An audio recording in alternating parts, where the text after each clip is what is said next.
A história começa com um menino cujo nome nunca é mencionado, mas que adora todos os tipos de sabores. O que ele realmente ama é saborear as coisas, mesmo aquelas que a maioria das pessoas odeia. Ele gosta de todos os sabores, exceto um: leite materno. Esse ele simplesmente não tolera. Sempre que sua mãe discutia com seu pai, ela sempre dizia a mesma coisa: "Vou para uma ilha onde nem você nem seu pai jamais me encontrarão." O pai dele é taxista e trabalha o dia todo. Na verdade, ele mal se lembra do rosto do pai, pois quase nunca o vê. Enquanto crescia, o menino se esforçava ao máximo para que a mãe ficasse com ele. Era um bom garoto, tirava boas notas, comportava-se educadamente e fazia de tudo para não causar problemas. Mesmo assim, sua mãe o alertava com frequência: "Se você quiser continuar morando comigo, terá que me obedecer à risca." E então, um dia, ela simplesmente foi embora. Deixou um bilhete que dizia: "Não me procure, apenas viva uma boa vida com seu pai." E assim, mesmo sendo uma criança obediente, ele foi abandonado. Chora pela mãe e acorda do pesadelo. O protagonista não quer passar por aquilo de novo, então decide esquecer. Ao sair, uma garota passa e pergunta: "Você tem um desejo de morte ou algo assim?" Ela diz isso enquanto o observa comer leite em pó. Ela brinca: "Meu Deus, quase te denunciei ao Serviço de Proteção Animal. Seu porco, qual é o seu problema? Por que você está tão chateado? Sonhar com sua mãe de novo?" Somos informados de que desde que sua mãe o abandonou, possivelmente por falta de afeto, ele começou a consumir leite em pó todos os dias, e isso se tornou um hábito. A garota que simplesmente invadiu sua casa como se não fosse nada é sua amiga de infância, Quan Xian. Ela o apressa para que não se atrase, mas ele continua comendo leite em pó enquanto reclama. O nome do protagonista é Xin Suo. Descobrimos que ele e Xian cursaram um ensino fundamental, o ensino médio e agora a universidade juntos. Os dois estudam culinária, são inseparáveis há muito tempo. A caminho da aula, Suo pergunta: "Por que você me segue para todo lugar? A única coisa é você se juntar ao exército comigo." "Quem está te seguindo, seu gordinho idiota?" Xian retruca, ofendida. "Gordinho?" Eu sou gordo, mas gordos também têm sentimentos." Xian agarra um pedaço da barriga dele, o que o deixa furioso o suficiente para dar um leve soco no ombro dela. Mesmo assim, ela diz a ele seriamente que ele deveria se cuidar. Se continuar assim, pode ficar doente. Ele promete mudar assim que se alistar no exército. Nesse momento, uma linda garota o chama pelo nome: Kan Yesu. Suo se anima ao vê-la. Ela está bebendo algo que ele lhe deu, então ele agradece rapidamente. Ela sai apressada, dizendo que está atrasada para a aula. Muitos garotos a encaram. Ela é caloura de administração de empresas e já é popular graças às recomendações boca a boca. Suo fica emocionado por ela ter se lembrado do presente dele. Xian o repreende, dizendo: "Você nunca me dá nada." Na aula de culinária, a professora está fritando legumes, enquanto os ensina a gostar do processo de cozinhar. Seu nome é Nahera, ela tem 40 anos, é uma estrela da culinária e faz parte da liderança da escola. Suo se concentra enquanto dá as dicas finais sobre como preparar o bife perfeito. Ela verifica os pratos de todos até encontrar o de Suo. No momento em que vê, diz que está perfeito, o prato, o aroma. Não é à toa que ele é o craque da culinária. Mas ela percebe algo. Onde está o outro craque? Esse outro craque é Yoon Min-jae. Aliás, o trio principal da história é formado por Xian, Suho e Min-jae. Eles são melhores amigos desde o ensino fundamental. Min-jae vem de uma família rica. Seu pai é um chefe famoso em um programa de culinária. Os três cursaram o ensino fundamental, o ensino médio e agora a universidade. Compartilham os mesmos sonhos e objetivos, o que os torna inseparáveis. Naquela noite, no apartamento de Suho, ele e Xian estão bebendo suco em excesso. "Por que vocês estão tão frustrados e bebendo como loucos?" "Porque Min-jae traiu a confiança de Suho." Xian pergunta por que ele ainda está bravo com Min-jae, sendo que o que aconteceu foi há 2 meses. O que ele fez? Começou a namorar a garota de quem Suho gosta, Yeseo. Um dia, Suho disse aos amigos que gostava de Yeseo e que a achava muito bonita. Min-jae, ao ouvir isso, se adiantou e começou a namorar com ela. Isso foi o suficiente para deixar Suho furioso, mas não parou por aí. Toda vez que se cruzam, Min-jae lança um olhar presunçoso para ele. Com amigos assim, quem precisa de inimigos? Sieun tenta mudar de assunto. Ei, chega disso. Me diz, sua mãe é o motivo do seu trauma por causa de peitos?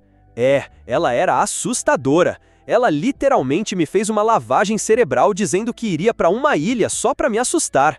Depois de dizer isso, Suho adormece, e enquanto dorme, lambe os lábios, revivendo o trauma. Ele sussurra entre lágrimas: "Mãe, não vá, sinto tanto a sua falta." Sieun assiste a tudo isso e acaba chorando ao lado dele. E naquele momento, ela o amamenta. É bem aleatório. Depois, Suho se sente um pouco melhor, e Sieun sai de casa, achando que isso está começando a virar um padrão. Toda vez que bebem suco, acabam assim. Na manhã seguinte, estão na aula de culinária. O professor está ensinando-os a fazer caldo.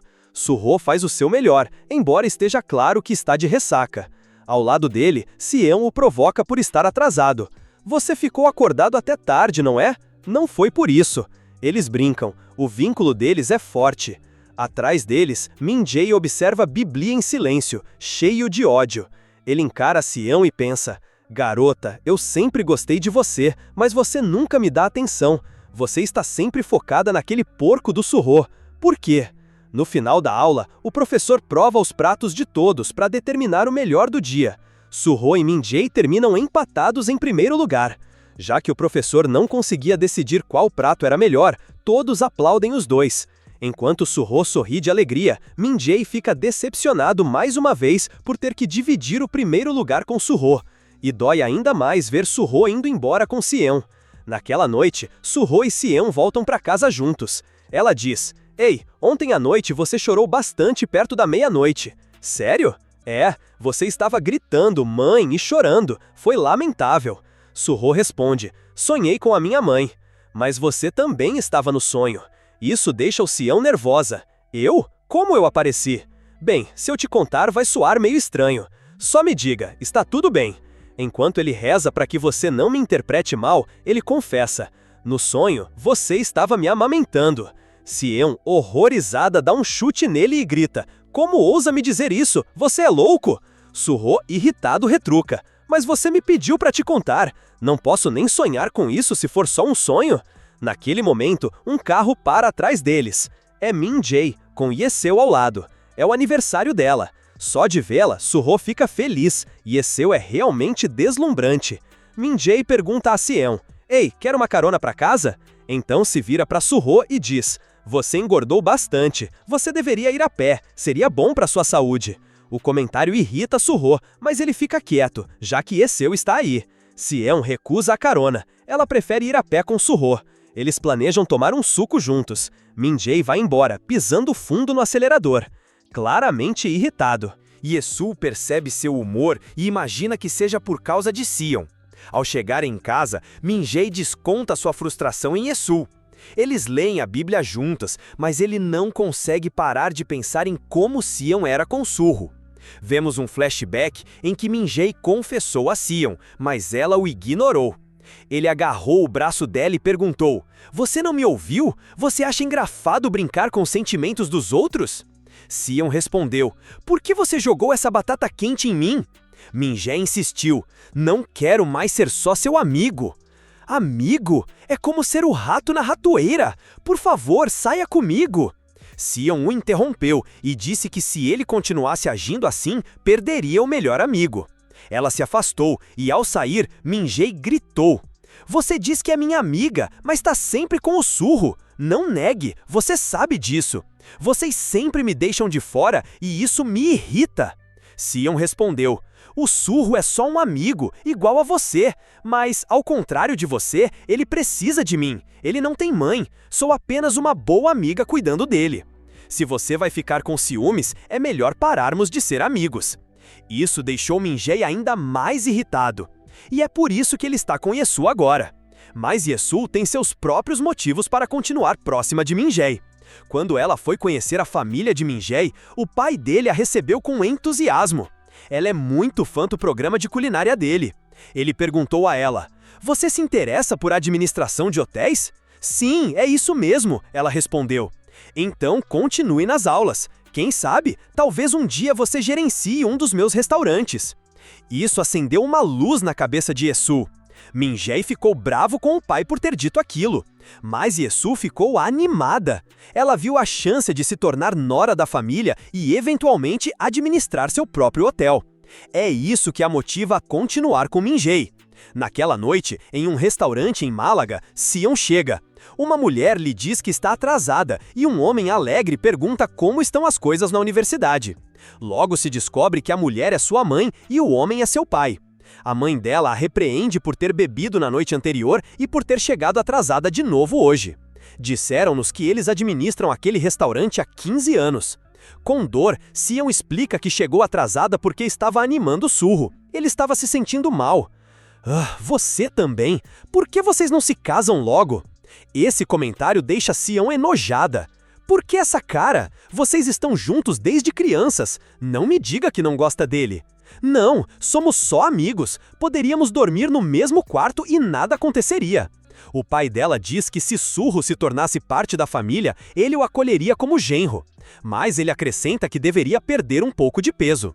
Isso irrita Sion, que insiste que eles são apenas amigos. Os pais dela riem. Nós também éramos apenas amigos. Olhe para nós agora. Em outras palavras, eles a atingiram com o óleo, a armadilha do queijo da amizade. Cansada da conversa, Sion pede licença e vai para o quarto. Enquanto isso, Surro está em casa, tomando leite em pó. Em seu quarto, Sion reflete sobre por que ainda é tão próxima de Surro. Não é só amizade, há um motivo mais profundo. Quando a mãe de Surro foi embora, Sion, ainda pequena, encontrou-a na saída. A mulher a reconheceu e perguntou: "Você é uma das meninas que sempre acompanham meu filho?" Sion disse que sim. "O que há com a mala?" perguntou ela. "Vou viajar, preciso de um pouco de ar fresco. Não estarei por aqui por um tempo, mas você pode vir brincar com Surro mais tarde." Sion concordou. Então, ela viu a mulher sair com a mala, e sabemos o que aconteceu. Surro encontrou a carta e começou a chorar antes de sair correndo. Sua mãe parecia exausta e empurrava todos que cruzavam seu caminho, incluindo Sion. Na carta, ela pedia para não ser procurada, ela não voltaria. A partir de então, com apenas 11 anos, Sion se tornou a única testemunha de seu desaparecimento. Quando ela encontrou Surro depois, ele perguntou se ela tinha visto sua mãe. Ela havia dito que voltaria para casa para pegar algumas coisas. Sion mentiu. "Não, quando cheguei lá, tudo já estava trancado, então fui embora." Desde aquele dia, prometeu a si mesma que seria como a mãe de Surro, mas nunca o abandonaria, e mantém essa promessa até hoje. Enquanto isso, em uma pensão, Min-jae ainda não entende por que Surro e Sion estão sempre juntos. No dia seguinte, na universidade, Surro faz caretas, um hábito de lamber os lábios enquanto dorme, e Sion o corrige. Então Yesu aparece e para conversar com Surro. Assim que ela chega, Surro se ilumina. Mas o clima entre ela e Sion está tenso. Yesu pensa consigo mesma: o que diabo Surro está falando com aquela vagabunda? Mesmo assim, ela pergunta: "Como vai, Sion?" Surro pergunta se ela também está lá para estudar, mas Yesu vai direto ao ponto. "Você gostaria de almoçar comigo? É que Min-jae não veio hoje e eu não quero comer sozinha", acrescenta. Surro responde: "Claro que adoraria, mas já combinei com Sion de conhecer um novo restaurante que acabou de abrir." "Então que tal nós 3 irmos?" Yesu recusa. "Eu não gostaria de interromper o encontro de vocês. Vamos jantar juntos outra hora." O que ela está realmente fazendo é forçar Surro a escolher entre ela e Sion. Sem pensar 2 vezes, Surro diz a Sion que eles podem ir outro dia. "Sem problemas", diz Sion. "Está combinado então", acrescenta Surro, o que faz Sion querer matá-lo. E com todo o gaulês do mundo, Yesu pede desculpas a Sion por roubá-lo dela. "Está tudo bem", responde Sion. Yesu então diz a Surro: "Vamos agora mesmo." Surro se levanta, mas não sem antes tocar no ombro de Sion e dizer: "Isso é só para te mostrar como eu sou sexy." Esse cara é de outro planeta. E lá vão eles, deixando Sion para trás, pensa Yesu enquanto se afastam. "Até amigos de longa data te abandonam na minha frente." Eles chegam ao restaurante e começam a comer. Suho fala primeiro, perguntando por que Yesu queria lá. Ela responde calmamente: era apenas uma desculpa. Isso deixa confuso. Então, por que estou aqui? Porque você está sempre com a Si-un. Se você nunca saísse do lado dela, eu nunca teria a chance de comer com você. Suho diz: da próxima vez, me diga diretamente. Ela nem percebe o que está acontecendo comigo. Se é assim, então da próxima vez, em vez de comer, deveríamos tomar uma bebida, responde Yesu. Quando seu nariz começa a sangrar, ele acrescenta: parece ótimo para mim. A noite cai. No carro de Min-jae, ele pergunta a ela: você comeu com Suho? Sim, eu fui com ele porque você não estava lá. Eu me senti sozinha. Então foram vocês três? Não. Por algum motivo, sempre sinto a Si-un me encarando quando estou com o Suho. Será que ela tem sentimentos não correspondidos por ele? Pense bem, eles sempre foram muito unidos, mas ele perdeu completamente a calma por minha causa. Há algo diferente no jeito como a Si-un se sente. Ao ouvir isso, o Min-jae fica furioso e manda ela calar a boca, e então eles fazem aquele showzinho de frutas. Mas não é só isso, eles também saem à meia-noite para pregar em público. Quando terminam, Min-jae pergunta: se eu te dissesse para mexer com Suho, você faria isso? Você provavelmente adoraria passar o fim de semana com Suho e Si-un. No dia seguinte, o professor está se despedindo de seus alunos. Suho convida Si-un para o restaurante que eles não puderam visitar no dia anterior. Mas ela se recusa. Ela ainda ouviu que ele a abandonou. Abandonou você? Você não disse que não viria conosco? Está questionando minha lealdade? Irritada, ela o soca. Lealdade? Você me deixou sozinha. Suho se desculpa. Eu estava cego de amor, só isso. Você está louco? Ela é namorada do seu amigo, esqueceu disso? Nesse momento, Min-jae aparece e ouve toda a conversa. Nossa, falando da minha namorada, hein? Em vez de ficar bravo, ele diz: tanto faz, eu também queria falar com você.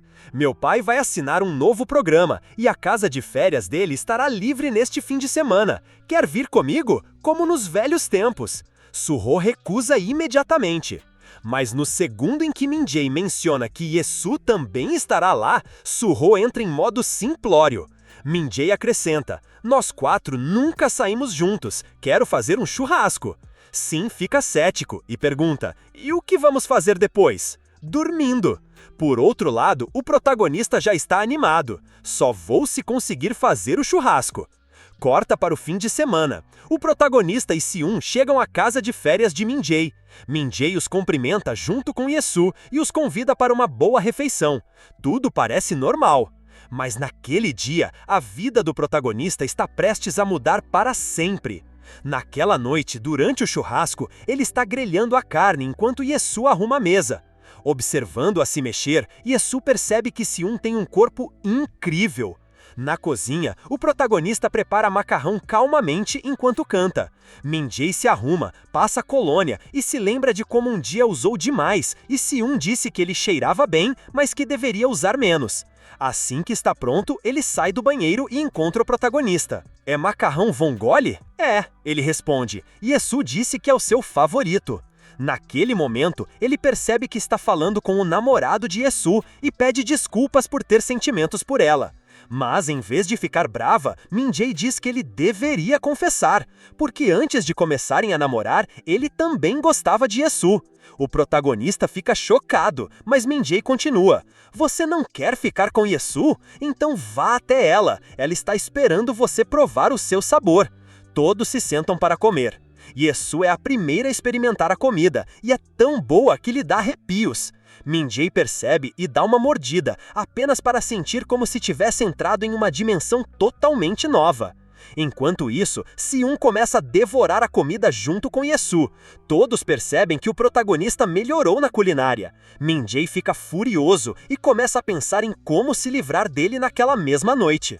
Depois de comer, eles se sentam para tomar suco, já embriagados, com o álcool claramente fazendo efeito. Eles começam a conversar sem hesitar. Si-un diz a Suho que anda observando-o com frequência, o que o deixa irritado, pois afirma que jamais a consideraria outra coisa senão uma amiga. E Esu comenta: "Vocês dois estão fofos." "Vocês são ainda mais fofos", responde Suho. Aí a coisa fica séria, quando Min-jae propõe um desafio para ver quem consegue beber mais suco. Suho fica animado, mas Si-un parece insegura. O jogo é baseado na verdade. Se você responder honestamente, não bebe. Se você se recusar a responder, terá que beber e tirar uma peça de roupa. Todos ficam chocados. Si-un diz que ele está claramente bêbado e sem pensar direito, mas ele insiste que nada de ruim vai acontecer. Além disso, eles estão tão exaustos que provavelmente não vão se lembrar de nada no dia seguinte. Por fim, todos concordam em jogar. Antes de começar, Min-jae pergunta se eu sente confortável com seu corpo. Ela responde confiante: "Claro, eu tenho um belo corpo." Então ela se deita ao lado de Suho, o que o irrita. "Se você não se mexer agora, eu vou te bater", diz ele. Para ser justo, Min-jae tira o relógio dele, como se fosse uma roupa, e tira a faixa de Esu. Mas, como Si-un disse, ninguém está com medo aqui.